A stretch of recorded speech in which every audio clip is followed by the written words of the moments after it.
Olá, meus irmãos e minhas irmãs, sejam bem-vindos. Mais uma vez estamos aqui para conversar com você, para responder às suas perguntas do nosso site domhenrique.com.br. Dom Henrique, bem-vindo mais uma vez, sua bênção, que alegria estarmos aqui.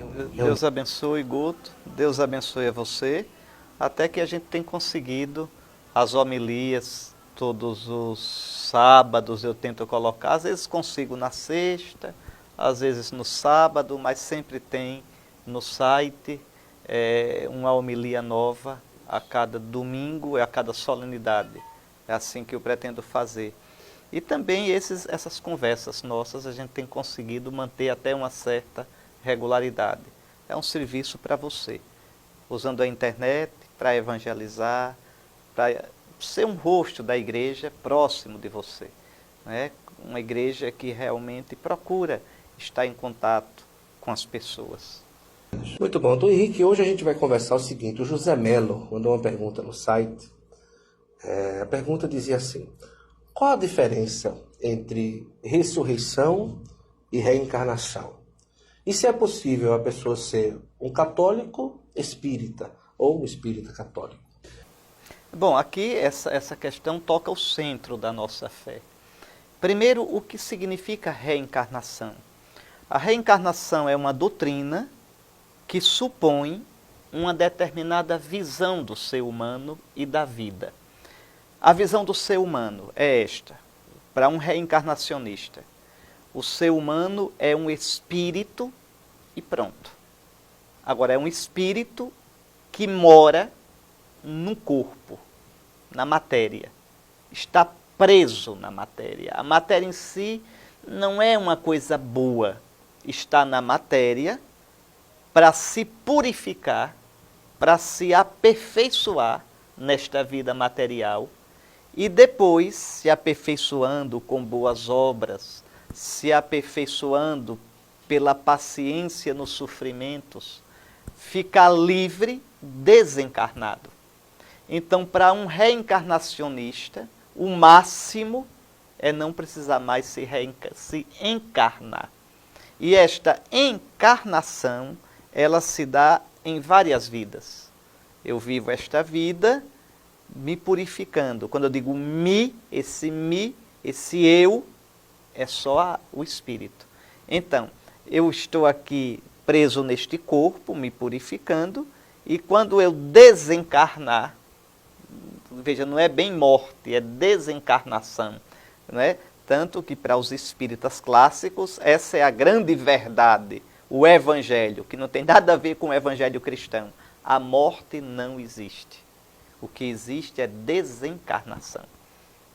Veja, esse é o evangelho para eles, o que não é para os cristãos. Isso não tem nada a ver com o evangelho, mas a gente vai ver já. Então, eu me desencarno. E aí, se eu ainda tenho coisa para purificar, se eu não cheguei ainda àquele grau de pureza, de maturidade, de purificação, eu me reencarno novamente.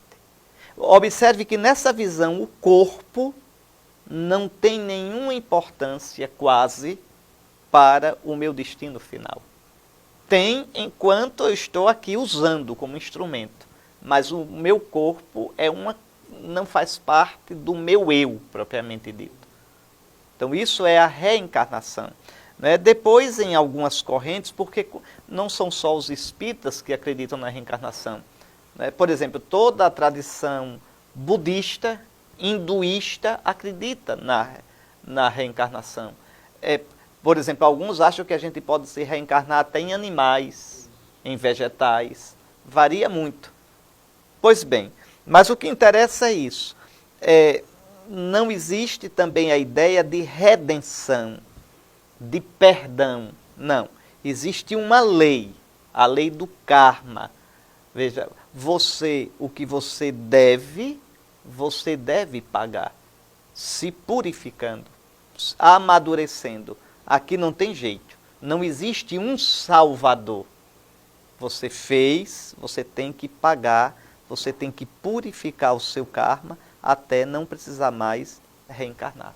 Então é uma ideia que passa longe, mas muito longe de toda a mística judeu-cristã. Muito longe. Não tem nada a ver com Sagrada Escritura, não tem nada a ver.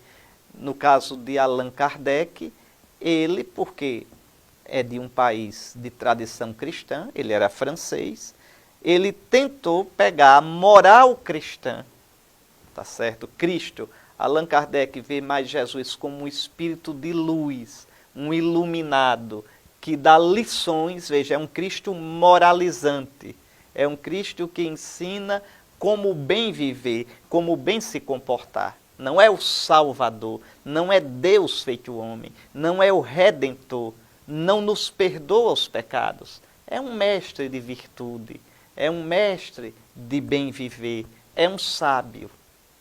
Veja, para o espiritismo kardecista, Jesus é isso. Tem nada a ver com o nosso Salvador, com a segunda pessoa da Trindade, nada. Então não tem, compreende? O espiritismo, no caso kardecista, ele, veja, é filocristão, ou seja, tem um parentescozinho, porque está na esfera do cristianismo, mas não é cristianismo. Um espírita não é cristão, no senso técnico. No senso técnico é cristão quem é batizado em nome do Pai, do Filho e do Espírito Santo. Crê que Jesus é Deus e Senhor e professa a fé niceno-constantinopolitana. Então, dos primeiros concílios. Não é o caso do espiritismo. Tá certo? Não estou dizendo que eles são maus, que comem criancinha. Não. Estou dizendo que não são cristãos no sentido clássico. Pois bem, já a ressurreição é outra coisa totalmente diferente. A ressurreição, primeiro, parte do pressuposto de que o homem todo, corpo e alma, foi criado para Deus e só em Deus o homem, no seu corpo e na sua alma, encontra a plenitude. Então, veja, é uma coisa totalmente diferente. Ou seja, o meu destino é em todo o meu ser encharcado da vida de Deus e ser glorificado. Totalmente diferente. Não é uma alma indestrutível, um espírito imortal que tem uma plenitude dele mesmo, nada disso. No meu corpo e na minha alma, eu só encontro minha plenitude recebendo a energia de Deus. Essa energia de Deus é o Espírito Santo. A minha alma tem sede de vós, minha carne também vos deseja. Veja, então nosso destino é um todo. Nosso destino é ser glorificado com uma vida que a gente aqui não tem. Nem na alma, nem no corpo. A minha vida na alma se chama psique. Eu preciso receber uma outra vida na minha alma, pneuma. O zoé, a vida divina. O meu corpo, a vida do meu corpo é bios. Eu preciso receber o pneuma, o espírito que me dá zoé, a vida divina. Então é uma coisa que eu não tenho, só Deus dá. E dá através de Cristo, que se fez homem, sendo Deus. E como o homem morreu por nós, para o perdão dos nossos pecados, e por nós ressuscitou, e agora ressuscitado, nos sacramentos dá o Espírito Santo, para que no meu corpo e na minha alma, eu um dia seja glorificado com ele. Já no judaísmo, antes de Cristo, e em todo o cristianismo, a ideia era essa: você morre em uma dimensão sua chamada alma ou ânima, quer dizer, veja, o que me anima é o meu eu estarei já num estado de espera do julgamento final. E nesse julgamento final, meu corpo ressuscitará e em corpo e alma eu serei glorificado. Então, veja, na tradição judaico-cristã, imediatamente após a morte, minha alma não é destruída. Mas, veja, é diferente dos espíritas, dos reencarnacionistas. A minha alma não está plena, ela se separa do corpo, mas fica aguardando que um dia o corpo ressuscite. A minha alma será transfigurada no Espírito Santo de Cristo. Então existe, entre aspas, uma ressurreição da alma, quer dizer, uma glorificação da alma. E existirá no fim uma glorificação do meu corpo. Essa só no fim dos tempos. É o que ensina o livro da sabedoria, Macabeus, ensina também o próprio Jesus, a segunda carta aos Coríntios no capítulo 5º, você leia, a epístola aos Hebreus no capítulo 11, você leia, o Apocalipse no capítulo 5º, você leia. Então, Filipenses no capítulo 1, né, várias passagens do Evangelho. Então, mas veja, são duas coisas totalmente diferentes. Então, o homem, pelos reencarnacionistas, não é salvo, ele se salva se reencarnando. No cristianismo, o homem recebe a salvação. Pelos reencarnacionistas, o homem é só espírito, que tem um corpo, que se desfaz como se desfaz de uma roupa. Para o cristianismo, o homem é corpo e alma, e em corpo e alma vai chegar numa plenitude. Essa plenitude o homem não tem em si mesmo, mas recebe de Deus, através do Cristo, no Espírito, para o perdão dos pecados. São absolutamente incompatíveis. Não se pode ser cristão sendo reencarnacionista, nem se pode ser reencarnacionista sendo cristão. Ou ressurreição em Cristo, ou reencarnação. Está certo? A ética espírita, a ética, a moral é muito próxima da moral cristã, muito próxima. Nisso dá para conversar tranquilamente, mas como doutrina, dogma, nenhum acordo, nada feito. É isso, espero que tenha ficado claro. Como também espero que fique claro, quando eu converso essas coisas, não estou denigrindo o espiritismo, nem o reencarnacionismo, de modo algum. Respeito demais quem for, mas tem nada a ver do ponto de vista de doutrina, e um reencarnacionista não pode, de modo algum, receber os sacramentos nem comungar.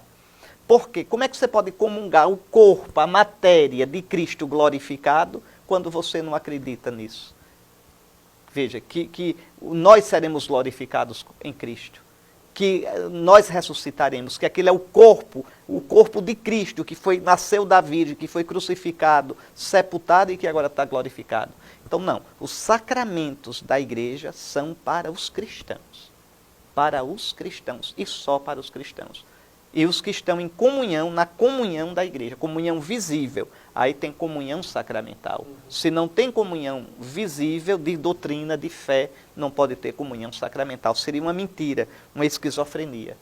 Aqui, veja, não se julga a idoneidade das pessoas, a retidão das pessoas, a honestidade das pessoas. Aqui é uma questão objetiva de crer ou não crer na mesma fé. É interessante lembrar também que no livro que vai ser reeditado pela Cleofas sobre escatologia, né, sobre o fim do mundo, alguma coisa também pode se encontrar nesse livro, né, do Henrique? Sim, tem lá um capítulo sobre isso, onde eu explico esses dados e aprofundo um pouquinho. Ótimo. Dom Henrique, muito agradecido mais uma vez e até a próxima, se Deus quiser. Até a próxima. Olha, continue estudando a fé. É preciso estudar a fé e é preciso rezar. Cristão é quem é amigo de Cristo. Reze. Procure ler os livros dos santos, né? a mística dos santos. Procure ler doutrina católica sólida, firme. Procure ver o catecismo. Mas doutrina, tem tantos bons livros hoje na fé católica, na igreja, né? Tantos escritores, livros traduzidos, então procure ver e crescer na fé. Chega de cristãos amadores, precisamos de católicos profissionais. Deus abençoe você.